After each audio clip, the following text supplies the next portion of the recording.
बिस्मिल्लाहिर्रहमानिर्रहीम। तुम कहाँ पहुँचे? अंत वैन वसल। अंत वैन वसल यानी तुम कहाँ पहुँचे। मैं पहुँच गया हूँ। मैं पहुँच गया हूँ। अना वसलत। अना वसलत मैं पहुँच गया हूँ। अना वसलत। यह तुम्हारा है। हादा हग्गिक। हादा हग्गिक यह तुम्हारा है। यह मेरा है। हादा हग्गी यह मेरा है। हादा हग्गी यानी यह मेरा है। तुम्हें क्या दिक्कत है? अंत ऐश मुश्किल। अंत ऐश मुश्किल यानी तुम्हें क्या दिक्कत है। दोस्तों, इस तरीके के अरबी के छोटे बड़े जुमले आपको इस वीडियो में सीखने को मिलेंगे। साथ में अरबी का जो छोटा छोटा शब्द है उसको भी सीखने को मिलेगा। दोस्तों, अगर आप वीडियो को पूरा देखिएगा तो यकीनन आपको बहुत फायदा होगा। तो चलिए अब हम वीडियो को शुरू करते हैं। बस एक छोटी सी रिक्वेस्ट है कि वीडियो को आखिरी तक देखिएगा। वीडियो पसंद आ जाए तो लाइक करके अपने दोस्तों में भी शेयर कीजिएगा। दोस्तों, एक शब्द है घूमना या गोल चक्कर। घूमना किसी चीज का गोल गोल घूमना या कोई गोल आकार का चीज है, जैसे गोल चक्कर होता है रोड पर, तो उसको अरबी में दौवार कहते हैं। और घूमने को अरबी में दौवर कहते हैं। जैसे मोटर घूमता है तो वो दौवर कहते हैं। और गोल चक्कर पे गाड़ी घुमाते हैं उसको भी दौवर कहते हैं। और उस जगह को अरबी में दौवार कहते हैं। अब आप समझ लीजिए कि कोई चीज आप ढूंढ रहे हैं तो उसको भी कहते हैं दौवर। दौवर यानी एक ही जगह पे बार बार आदमी जाता है किसी चीज को ढूंढने के लिए, तो उसको अरबी में कहते हैं दौवर। जैसे कहना हो आगे गोल चक्कर है। आगे गोल चक्कर है, आपसे कोई कहता है या आपको किसी से कहना है कि आगे गोल चक्कर है, कहेंगे अमाम फी दौवार। अमाम फी दौवार। अमाम का मतलब होता है आगे, सामने। फी का मतलब है, दौवार का मतलब गोल चक्कर। या बोल सकते हैं गिद्दाम फी दौवार। गिद्दाम का मतलब होता है आगे, सामने।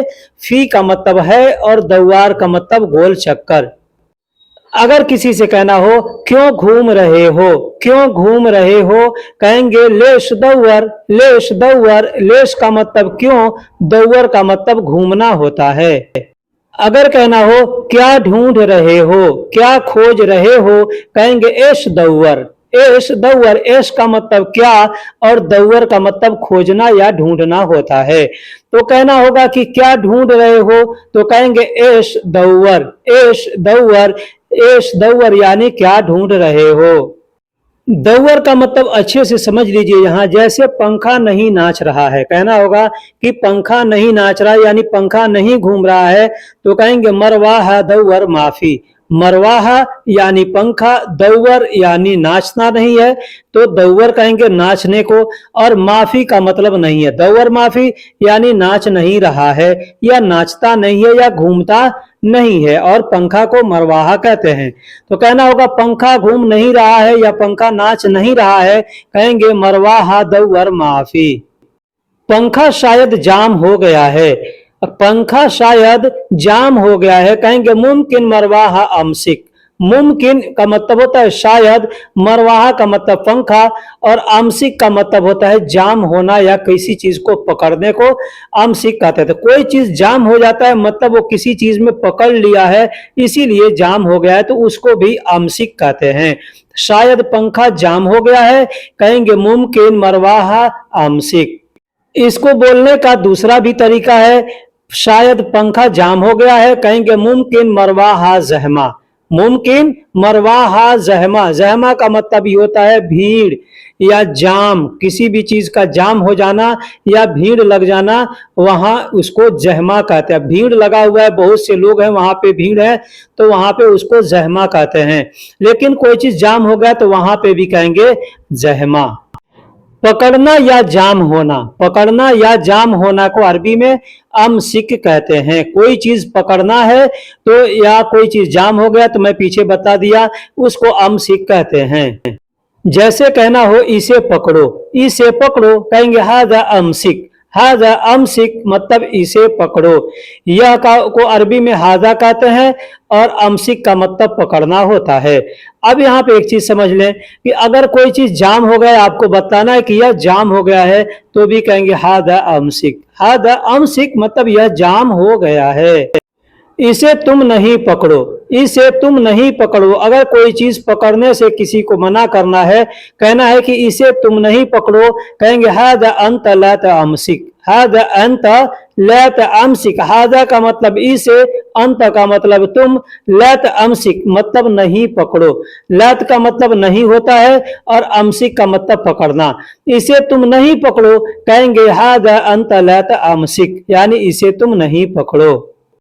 अगर कहना हो थोड़ा पकड़ो, थोड़ा पकड़ो, कहेंगे शो या अमसिक। शो या अमसिक मतलब थोड़ा पकड़ो। एक भाई ने कल कमेंट्स में हमको पूछा था कि धीरे धीरे को अरबी में क्या कहते हैं। तो दोस्तों मैंने कमेंट्स में बताया था कि सोया सोया मतलब धीरे धीरे, या सोया सोया मतलब थोड़ा थोड़ा। ठीक है, होता है। अब यहाँ पे भी समझ लीजिए, अगर मान लीजिए कोई चीज है, मोटर है, जैसे जाम है, थोड़ा थोड़ा पकड़ के चल रहा है, जाम हो रहा है, कभी खुल रहा है कभी जाम हो रहा है, तो वहां पे कहेंगे शो या अमसिक। शो या अमसिक मतलब थोड़ा पकड़ रहा है, ठीक है, या थोड़ा जाम है। कहेंगे अब कहना है दो बार इसी चीज को, जैसे थोड़ा थोड़ा पकड़ रहा है, ठीक है, या धीरे धीरे पकड़ रहा है, तो कहेंगे सो या अमसिक, सो या अमसिक। ठीक है, तो जहां पे धीरे धीरे कहना हो वहां पे भी सोया बोलेंगे, और जहां थोड़ा थोड़ा कहना हो वहां पर भी सोया बोलेंगे। इसे कौन पकड़ा, अगर कहना हो कि इसे कौन पकड़ा, कहेंगे हादा मन आमसिक, हादा मन आमसिक। हादा का मतलब यह, या इसे, मन का मतलब कौन, और आमसिक का मतलब पकड़ना होता है। तो इसे कौन पकड़ा अगर कहना होगा, कहेंगे हादा मन आमसिक। या इसे कौन पकड़ेगा, अगर यहाँ पे भी कहना हो कि इसे कौन पकड़ेगा, कोई चीज पकड़ना है, कहना है कि इसे कौन पकड़ेगा, तो भी कहेंगे हादा मन अमसिक मतलब इसे कौन पकड़ेगा, या इसे कौन पकड़ा, तो भी वहां पे इसी को बोलेंगे। अब सिचुएशन समझ करके वहां पे आपको इसका ट्रांसलेट कर लेना है। इसे कोई आदमी पकड़ो, अगर कोई आदमी है, काम कर रहे हैं आप, और कोई चीज को पकड़ना है, तो कह सकते हैं इसे कोई आदमी पकड़ो। या किसी आदमी को पकड़ना है, कोई भाग रहा है, उसको भी कहना है कि इसे कोई आदमी पकड़ो, कह सकते हैं हादा अमसिक आई नफर, हादा अमसिक आई नफर। इससे मुराद ये होता है, समझ में आता है कि किसी का नाम नहीं लेना है हमको, ऐसे ही बोलना है अंदाजन, ये बहुत से लोग हैं तो उसमें से कोई पकड़ लेगा। ठीक है, तो इसे कोई आदमी पकड़ो, कहेंगे हादा अमसिक आई नफर। हादा का मतलब यह, या इसे, अमसिक का मतलब पकड़ो, आई का मतलब कोई होता है, नफर का मतलब आदमी होता है। तो इसे कोई आदमी पकड़ो, कहेंगे हादा अमसिक आई नफर। पहले पकड़ो बाद में देखेंगे, पहले पकड़ो बाद में देखेंगे, कहेंगे अव्वल अमसिक बादेन शूफ। अव्वल आमसिक बादेन शूफ, यानी पहले पकड़ो बाद में देखा जाएगा। अव्वल का मतलब पहले, अमसिक का मतलब पकड़ो, और बादेन का मतलब बाद में, और शूफ का मतलब देखना होता है। दोस्तों अरबी के बहुत से ऐसे शब्द हैं जिसको एक तरह से बोलते हैं लेकिन उसको कई जगह इस्तेमाल में लाया जाता है। जैसे सूफ का मतलब देखो, देखूंगा, देखता हूं, देख लिया, देखेगा, कई जगह इस्तेमाल करते हैं। रोह का मतलब जैसे जाओ, जाता हूं, जाऊंगा, जा रहा हूं। ठीक है, बैठने को जैसे इजलिस कहते हैं, इजलिस का मतलब बैठो, बैठता हूं, बैठ गया, बैठेगा।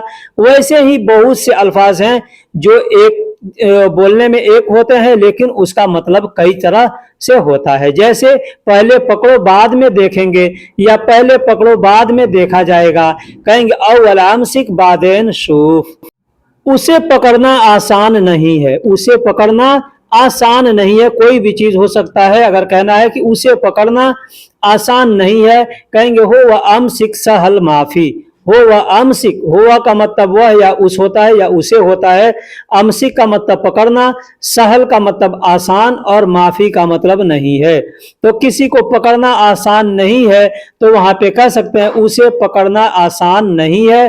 अरबी में कहेंगे हो वह अमसिक सहल माफी। हो वह अमसिक सहल माफी मतलब उसे पकड़ना आसान नहीं है। पकड़ कर देखो समझ में आ जाएगा, पकड़ कर देखो समझ में आ जाएगा, या पकड़ कर देखो समझ में आएगा। कहेंगे अमसिक शूफ, अमसिक अमसिक शूफ इजी अंत फहम। अमसिक शूफ, अमसिक का मतलब पकड़कर, शूफ का मतलब देखो। अगर कहेंगे अमसिक शूफ तो मतलब पकड़कर देखो। इजी का मतलब आएगा या आ जाएगा, अंत यानी तुमको, फहम का मतलब समझ होता है। कहना होगा पकड़ कर देखो समझ में आ जाएगा, या पकड़ कर देखो समझ में आएगा, तो कहेंगे अमसिक शूफ इजी अंत फहम। अमसिक शूफ इजी अंत फहम। छूना या टच करना, किसी भी चीज को छूना या टच करना, अरबी में कहते हैं लम्मस या लम्मस। लम्मस या लम्मस ये दोनों शब्द एक ही है। बोलने के लिए लोग कोई लम्मस कहता है, कोई या लम्मस कहता है, जिसका मतलब होता है छूना यानी टच करना। किसी भी चीज को टच करना या छूना को अरबी में लम्मस या लम्मस बोलते हैं। जैसे कहना हो इसे छूना मना है, इसे छूना मना है, कहेंगे हादा यलम्मस फी ममनून। हादा यलम्मस फी ममनून, या कहेंगे हादा लम्मस फी ममनून। हादा का मतलब यह या इसे, और यलम्मस या लम्मस का मतलब होता है छूना, फी का मतलब है, और ममनून का मतलब होता है मना। तो कहना होगा इसे छूना मना है, कहेंगे हादा यलम्मस फी ममनून। इसे छूना खतरनाक है, इसे छूना खतरनाक है, कहेंगे लम्मस हादा फी खतर। लम्मस हादा फी खतर, या कहेंगे यलम्मस हादा फी खतर। यलम्मस या लम्मस का मतलब छूना टच करना, हादा का मतलब यह इस या इसे, फी का मतलब है, और खतर का मतलब होता है खतरनाक। खतरा को अरबी में खतरा ही बोला जाता है, तो इसको बोलेंगे खतर। खतरा नहीं बोल के खतर बोलेंगे। कहेंगे इसे छूना खतरनाक है, कहेंगे या लम्मस हादा फी खतर, या कहेंगे लम्मस हादा फी खतर। इसे मत छूना इसमें करंट है, इसे मत छूना इसमें करंट है। बिजली का तार हो और कोई आदमी कहे कि इसे मत छूना इसमें करंट है, तो अरबी में कहेगा हादा ला तलम्मस फी कहरब। हादा ला तलम्मस फी कहरब। हादा का मतलब यह इस या इसे, ला तलम्मस मतलब मत छूना, फी का मतलब है करंट को अरबी में कहरब कहते हैं। कहना होगा इसे मत छूना इसमें करंट है, कहेंगे हादा ला तलम्मस फी कहरब। हादा ला तलम्मस फी कहरब मतलब इसे मत छूना इसमें करंट है। क्या मैं इसे छू सकता हूँ, क्या मैं इसे छू सकता हूँ, इसको अरबी में कहेंगे वुश लम्मस हादा अना। वुश, वुश का मतलब होता है क्या। अब यहाँ पे वुश के जगह पे आप चाहें तो ऐश कह सकते हैं, ठीक है, माजा कह सकते हैं। जैसे माजा लम्मस हादा अना मतलब क्या मैं इसे छू सकता हूँ, या कहेंगे ऐश लम्मस हादा अना मतलब क्या मैं इसे छू सकता हूँ। दोस्तों यहाँ पर ध्यान दीजिएगा कि था, थे, थी, जैसे मैं था, वह थी, इन शब्दों को अरबी में कैसे बोलेंगे। यहाँ पे अगर आप अच्छे से ध्यान दीजिएगा तो इंशाअल्लाह आपको बहुत बढ़िया से समझ में आ जाएगा इन शब्दों का अरबी में क्या होता है, कैसे बोलते हैं। मैं वहां मौजूद था, इसको अरबी में कहेंगे कुंत अना मौजूद हुनाक। कुंत अना मौजूद हुनाक। कुंत का मतलब होता है मैं था। अब हिंदी में आप देखिएगा कि मैं शुरू में है और था आखिरी में है, तो उससे कोई लेना देना नहीं है। कौन कहाँ पे शब्द आता है बोलने में, हिंदी में तर्जुमा करने में, इससे नहीं लेना है। बस आपको यहाँ पे इस्तेमाल करके बोलना है कुंत मतलब मैं था। अब अना का मतलब होता है मैं। यहाँ पे अना बोल भी सकते हैं, नहीं भी बोल सकते हैं। मैंने यहाँ पे दे दिया ताकि आपको समझने में थोड़ी आसानी हो जाएगी। और मौजूद को अरबी में मौजूद कहते हैं। हुनाक का मतलब वहां या उधर होता है। अगर कहना हो कि मैं था वहां मौजूद तो भी सही है। अगर कहते हैं वहां मैं मौजूद था तो भी सही है। अगर कहते हैं वहां मौजूद था मैं तो भी सही है। ठीक है, तो इसलिए जैसे हिंदी में बोल सकते हैं उसी तरीके से अरबी में भी बोल सकते हैं। तो कहेंगे कुंत अना मौजूद हुनाक मतलब वह वहां मौजूद था। वह था लेकिन मैं देखा नहीं। वह था, वह था यानी किसी और के बारे में बताया जा रहा है कि वह था। अब नाम नहीं लिया गया यहाँ पे, बस यहाँ पे कहना है वह था। अब यहाँ पे नाम भी लेकर के आप चाहें तो बोल सकते हैं और बिना नाम लिए भी बोल सकते हैं। तो अगर आपको बोलना है कि वह था, नाम नहीं लेना है, तो कहेंगे कान हुआ मौजूद लाकिन अना शूफ माफी। कान, कान का मतलब होता है वह था। हुआ का मतलब होता है वह। यहाँ पे भी मैं हुआ शब्द को दे दिया हूं, लेकिन अगर नहीं देंगे तो भी चलेगा, बस बोलेंगे कान मौजूद लाकिन अना शूफ माफी, ऐसे भी बोल सकते हैं। लेकिन अगर कान हुआ बोलते हैं तो भी मुश्किल नहीं है, ठीक है। तो कान हुआ मौजूद लाकिन अना शूफ माफी, कान का मतलब वह था, लेकिन को अरबी में लेकिन लाकिन बोलते हैं, लेकिन भी बोलेंगे तो भी अरबी लोग समझेंगे। मौजूद को मौजूद यानी प्रेजेंट में जो चीज देखा जा गया रहता है वहां पे मौजूद शब्द का प्रयोग किया जाता है। अना का मतलब है और शूफ का मतलब देखा, और माफी का मतलब नहीं या नहीं दोनों के लिए इस्तेमाल किया था। नहीं है या नहीं दोनों के लिए इस्तेमाल किया जाता है। वह था लेकिन मैंने देखा नहीं है, या वह था लेकिन मैं देखा नहीं, दोनों सूरत में बोल सकते हैं कान हुआ मौजूद लाकिन अना शूफ माफी। अब यहां पर जुमला थोड़ा सा बदली मैं किया हूं, मुमकिन वह मेरे पीछे थी, यहां पे लेडीज के लिए इस्तेमाल किया गया है। मुमकिन मतलब शायद, वह मेरे पीछे थी, अब कोई भी हो सकती है। यहां पे हमने आपको समझाने के लिए एग्जांपल दिया है कि मुमकिन वह मेरे पीछे थी, तो कहेंगे कानत मौजूद इमकिन अनवारा, कानत मौजूद इमकिन अनावरा। कानत का मतलब होता है वह थी, ये लड़की के लिए इस्तेमाल किया जाता है, और मर्द के लिए कान इस्तेमाल किया था, मतलब वह था। कान यानी वह था, और कानत मतलब वह थी। मौजूद को मैंने पीछे बता दिया कि प्रेजेंट के लिए इस्तेमाल किया जाता है। इमकिन मतलब शायद, अब इमकिन भी बोल सकते हैं, मुमकिन भी बोल सकते हैं। आना मतलब मेरे, वारा मतलब पीछे, तो मुमकिन वह मेरे पीछे थी, कहेंगे कानत मौजूद इमकिन या मुमकिन आना वारा, ऐसे बोलेंगे। लेकिन यही जुमला अगर मर्द के लिए बोलना होगा तो कहेंगे कान, कान मौजूद मुमकिन आना वारा, मतलब वह मेरे पीछे था। और औरत के लिए बोलेंगे तो कानत मौजूद इमकिन आना वारा। अब यहां पे मैं इमकिन दिया, लेकिन मुमकिन इमकिन दोनों में से कोई बोल सकते हैं। वह ताकत से खींचता था, अगर ऐसे किसी के बारे में बताना है कि वह ये करता था, वह वो करता था, वहां जाता था, यहाँ आता था, ऐसे खाता था, ऐसे पीता था, तो यहाँ पे आपको कान या कानत का प्रयोग नहीं करना है। कान का मतलब वह था के लिए इस्तेमाल किया जाता है।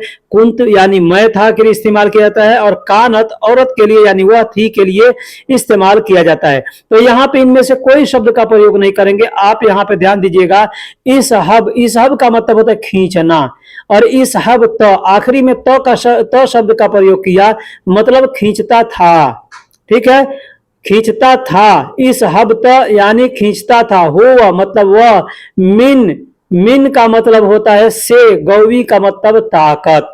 अब यहाँ पे अगर सिर्फ अगर आपको बोलना है, इस हब में तो नहीं मिलाना है, तो कहेंगे कान इस हब हुआ मिन गौवी, कान इस हब हुआ मिन गौवी। कान का मतलब वह था, ठीक है, इस हब मतलब खींचता, हुआ मतलब वह मैंने बताया, मिन का मतलब से, और गौवी का मतलब मजबूती या ताकत। तो कहना है मजबूती से या ताकत से, तो कहेंगे मिन गौवी। इस हब हो मिन गौवी कान। अब यहाँ पे भी चाहे तो आगे पीछे करके बोल सकते हैं, कान को शुरू में भी बोल सकते हैं, आखिरी में भी बोल सकते हैं। अगर कान नहीं बोलना है तो कहेंगे इस हब तो, इस हब के आखिरी में तो शब्द का प्रयोग कर देंगे, मतलब था, थे, थी के लिए ये तीनों जगह आ जाएगा।